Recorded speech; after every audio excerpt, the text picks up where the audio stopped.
do you have one or two pieces of advice for someone taking their first steps? I think for me, I'm perhaps a natural pessimist. Actually, I'm probably not a typical entrepreneur. Um, so I think Jesus is the one who's like, yeah, let's do this. This is going to work. And I was a bit skeptical, like, oh, I don't really know. So looking back, I think perhaps what I should have done, what we should have done, is prepare more for success. Because we were thinking, oh, we'll just give it a go, and it might not work, but if it does, it'll be nice. Yeah. And actually, it was like, oh my goodness, it's worked really well. Quick, panic! Like we need to get all the stuff in place. Yeah. The plan for success is okay. Advice I would offer. Great advice, Jane. Yeah, well, one important thing now is there is a hard work. It really is a hard work when you listen the experience from other people. There is a hard work. Yes, 16 hours per day. Is when you start with a project, you do basically everything. You are the cooker, you are the carpenter, you are have to be dad and husband, and then you have to do everything. And well, also stick with your idea, with your plan. So keep going. I don't know for how long, but when you feel like if it's not working, just keep going. It may work.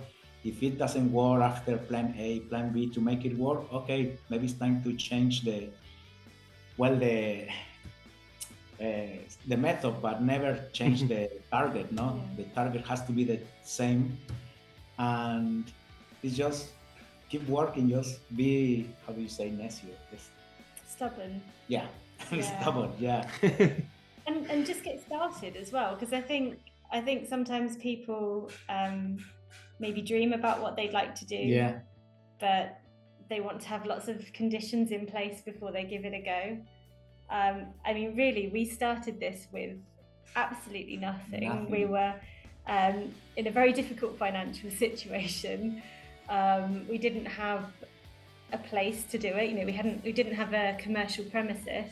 I appreciate that this is probably easier in Mexico than in the UK because of the more relaxed regulations. But he built the fish and chip shop out of an old bunk bed and recycled materials.